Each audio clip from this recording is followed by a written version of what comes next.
Hey guys, how's it going? Today we're going to be planting some odds and ends out in the garden. It's supposed to be 66 today. It's gorgeous out already. And these plants, which there are I think 8 or 9 different types, varieties in here. Some of them we wintered over behind the greenhouse. Some of them I've had in the greenhouse for quite a long time, and others we just recently picked up. So this is our lot today. We've got the ground covers up front, the Alpine Calamint, which we recently picked up. Look at how pretty that is. I cannot wait to see it bloom. The purple blooms, but it grows like 4 to 8 inches tall and spreads out about a foot. And it's a zone, hardy to zone 4, evergreen, drought tolerant, like all the good things. And it attracts all of the good things too. Then we've got the blue star creeper right here, which I think all of these say they can take light foot traffic, at least all 3 of these up here. And this one almost has a bit more of a variegation to it.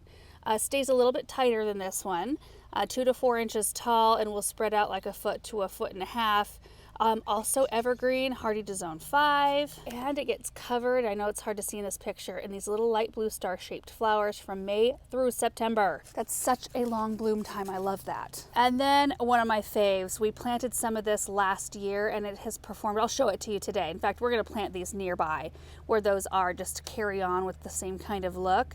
But I mean, they were just every bit as green as they are right now, right in the middle of winter. And I love that about it. This one stays about 1 inch tall, so very, very short. Will spread out about a foot and a half, hardy to zone 4. And then, of course, the flowers. They come out in the spring. Hey, Douglas. Hey. And then they just look like this beautiful green carpet for the rest of the season. And the other ground covers we have, these 2 were the 2 that we wintered over behind the greenhouse, so they're just starting to break dormancy. That's why they look so far behind. These were grown in more protection, clearly. I've had them in the greenhouse for a short time, and then I've been hardening them off. So they stayed outside the last 2 nights without any protection. So they're looking good. But this is Boogie Woogie Sedum right here. It's a beautiful sedum, you guys, because not only when it comes up, it's got this super beautiful pink color. And I can show you what some looks like in the ground. That's just breaking dormancy now. But it's got these beautiful bright yellow flowers in the middle of the season. And this one will grow, like 6 inches tall and will spread out about a foot, foot and a half. Then we've got the Chick Charms. This is the Lotus Blossom variety. This is such a pretty sempervivum right here. And they're a succulent, so we're gonna plant these out by the pond. We planted some last year, not this variety, but I would like to increase the amount we have out there, kind of tucked in around the rocks. And the last ground cover here is the Irish Moss, 2 inches tall, grows out about a foot. The tag says it can take full sun, but in our area, we would have to deluge it with water to keep it happy at full sun. So I'm gonna plant it in a little bit more of a protected area, but I've had these since last fall in the greenhouse, and I had quite a number more, and we've used them in several projects, and this is what I had left over. So we're gonna get that out. We've got 4 hellebores that we've had in the greenhouse. And yesterday morning, it was like mid-morning, I went out to the greenhouse and it was already 94 degrees in there. I went out to open the door. I knew it would be kind of warm, but hellebores do not flourish in a very hot and humid greenhouse. So I just need to get those out and planted. And the last perennial that we have here, Douglas, is this beautiful, hey, you never know when he's gonna strike. So you gotta be careful with this one. This one grows about 2 feet tall, 18 inches wide, and it blooms for like lots of weeks during the summertime. So I'm excited to have these over here, probably toward the end, because they tolerate moist soil, and that for some reason happens to be the most moist spot in our entire garden. So I've tried to put things in there that can handle that. Oh, last but not least, I forgot about these. We've got the 2 iris that were sent out to us, the ginger snap iris. We potted them up this winter just to keep them from drying out, the rhizome, and they're looking good. They've actually pushed a couple of new leaves, but I'd like to get them out in their new home before it gets too late in the season. Okay, we've got a shovel. I've got this is the Laura Edition auger, the 3-inch one. I use it a ton. And then we've got a kneeling pad and biotone back there. And that is the order of the day. I'm trying to stay a little bit away from the house because another exciting thing, the painting crew was here early this morning and they started scraping the balcony area. We're getting our house repainted. It's been needing it for about the past 3 years, but it keeps getting bumped down the priority list for other projects that we're doing out here. But it was time. I mean, we've got peeling paint everywhere. Yeah, so I'm so excited to have them here. I just want to stay out of their way.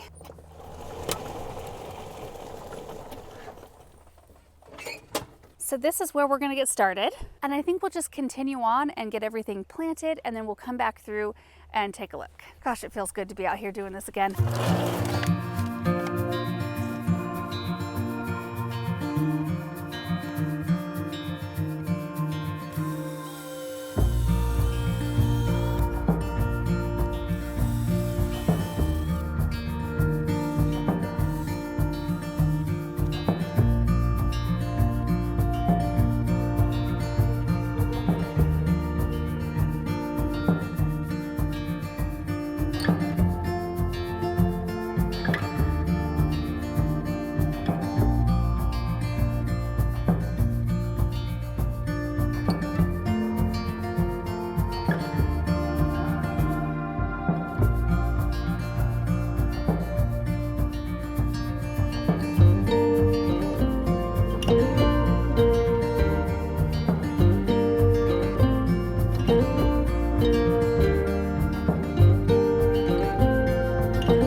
right, guys, we got it all planted. I did end up planting a couple of things, the Irish moss and the hellebores near the house.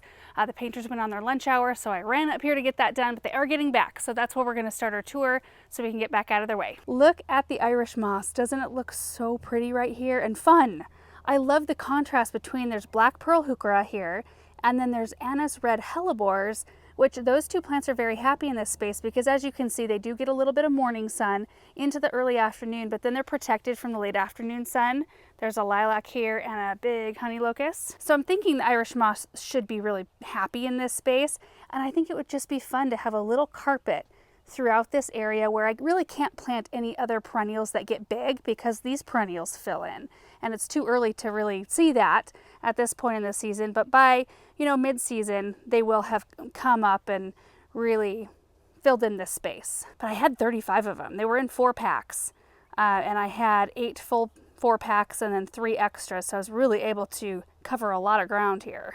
I love it. And the hellebores are in the kitchen bed with all the others. And you'll be able to see as we round the corner, there's drop cloths. They're prepping this area. They've moved all potted things out. Look at this area. Everything that was here, including the trellises, they've been moved out. All the shutters are down. Window boxes are down. Oh my goodness. Like they've been scraping. There's just so many areas that are so bad. But the hellebores went in right here. They fit in quite perfectly. We've got these two here. Rosado right here. And then Picotee, I think. Yeah, Ice and Roses Picotee. And then we've got an early red here and an early red right there. So they just kind of tucked in with all the others that are in this space. Look at that one. Oh my gosh. They're all looking gorgeous right now, as are the crocus. While we're here, we should take a look. Look at all of these. They are so, so pretty. This is the Hocus Crocus blend. I think it was the name of it from Color Blends. And I just think they're gorgeous. And they are in the flower bed throughout. Let's go to the pond next. Right here, kind of at the entryway to the pond area, the Blue Star Creeper. And I did cut all of those in half. I hope you were able to see that. I cut the Blue Star Creepers and the Alpine Calamint in half because I felt like the root system was established enough, and so was the top. They had rooted in all over the top of the container. And then the Veronica was so rooted in, I cut those in quarters. So you're able to stretch that little 4-inch container so much further when you divide it at planting. So those start here and they'll kind of creep around underneath Russian sage right in here. This one likes full sun, and then maybe creep down the rocks a bit. You can see the sempervivums we planted last year. Little cascade of them right here. Aren't they beautiful? Oh, there's Russell. And then right down the way, we tucked in the Lotus Rose Semps. The beauty about these is that, you know, that would be kind of awkward to water, but we don't have to water these.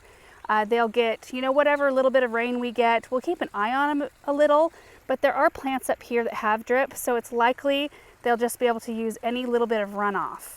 And that's what I'm going to focus on. Down below here are just super drought tolerant, don't need to water them sort of things. And I really want the area around the pond to remain more natural. So I'm going to be using a lot of ground covers, a lot of sempervivums because those are hardy here and grow real well here. And then just anything else that kind of lends to that more natural, wild, kind of meadowy feel. Okay, we're going to head back to where we actually began today. Oh, it looks so naked back here. Oh, see, look it. I want to show you. This is why. Look at how bad the paint is. We got to get all the lattice. Oh, we should just replace it. And then like all of this. Cannot wait till it looks better. You know, Erin and I at some point are planning a big home renovation.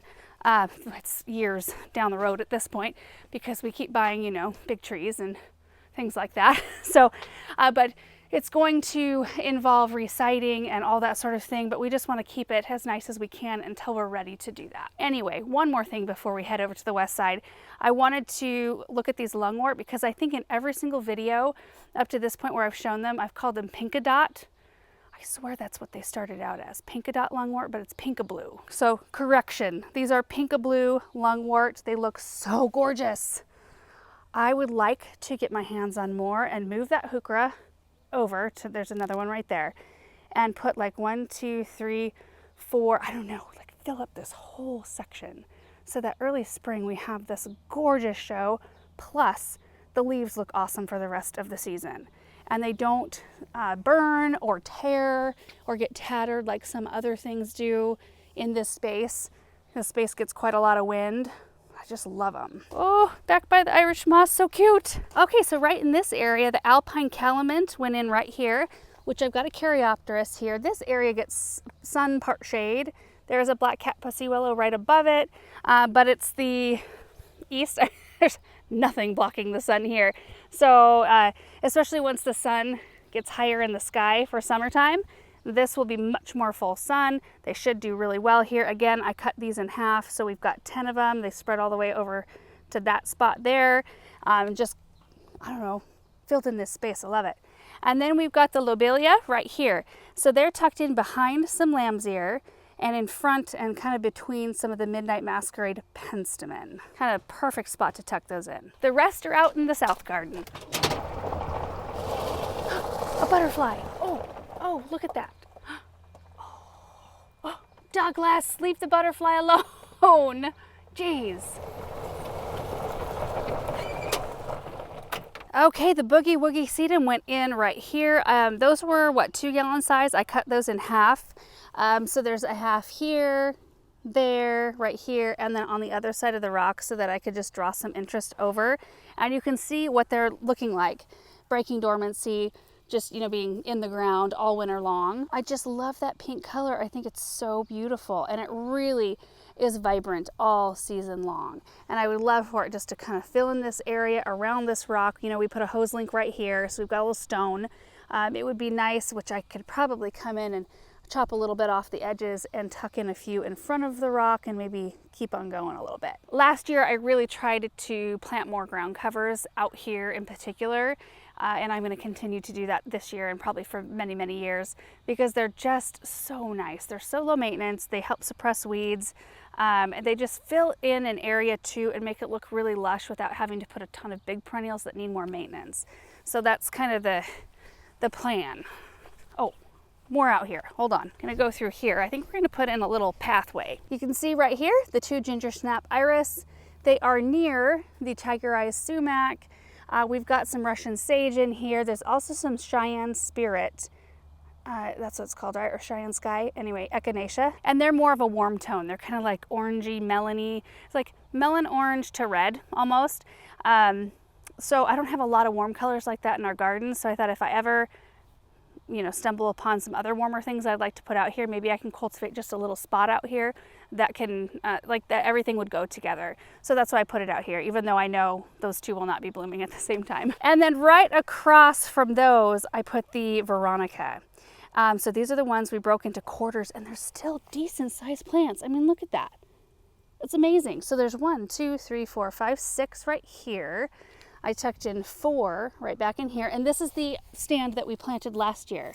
Look at how pretty that is. And it's just looked like this all winter long. So if we can create that in this big area, I would love it. We've got betony that comes up and blooms beautifully. There's a coral berry that we cut back today. There's also sedum and skullcap right here, which there's a little bit of life. We'll see how those do. But skullcap blooms purple in the summertime, and then you can just see a whole bunch of those right around in here. So it's able to really stretch them far. And while we were cutting back the coral berry, I realized that it sent out a stem, and it was growing in another location, like maybe a foot away, maybe like 2 feet away. So there's the plant that we put in the ground, and then it had created a new one right here. So we dug that up, and that is over here. Today is all about stretching our plants as far as we can make them stretch. Just tucked that cute little thing in right here. So there's some sting arborvitae. These only get 18 inches wide, but like 20 feet tall. Those will be awesome. And then we've got hollyhock. So from that side, you won't see the coral berry, but I kind of need these flower beds to start low and get high and then come back down because I still want there to be interesting things along the back side here. And you guys, that is it for today. What a fun project, getting all of those things in the ground. I just love it. And you know, this time of year, it's hard to keep up with getting things in the ground as fast as we're either receiving them or picking them up down at the garden center, because that's just kind of the name of the game this time of year. So it always feels good to load up the gator and get things in their permanent homes because they're just so much happier. Now our water is not on yet. I think we are going to turn it on this week, but I'm going to go around with a watering can, get everything watered in, And then also we keep a list of everything that we have planted that's brand new that needs to have drip run to it. And we just have to be very organized about that and then check things off as we get drip. And we all communicate with each other because, you know, a lot of times Paul will come back behind me because he knows where all the drip is and he'll add drip to all the plants. So he always lets me know, like, hey, I got drip run to this, this, and this, but I didn't do this and this yet. So we'll both know to be watching for things for water. This time of year, it's not as big of a deal because, you know, it gets pretty cool at night still. We're still in like the mid to high 30s at night, but it warms up so quickly. Just enjoying the heck out of it. So anyway, thank you guys for watching this video today. I hope you enjoyed it, and we will see you tomorrow. Bye.